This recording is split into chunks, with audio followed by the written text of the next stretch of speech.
Hey guys, my name is Elijah and in this tutorial I will show you how to cancel subscription on HBO Max. It is really simple.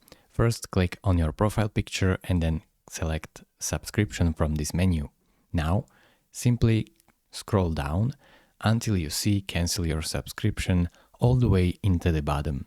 Click on it and now as you can see they will try to get you to stay, but you will go to continue to cancel and then they will give you this special offer. So for 3 months they will give you a discount, but you can continue to cancel right here.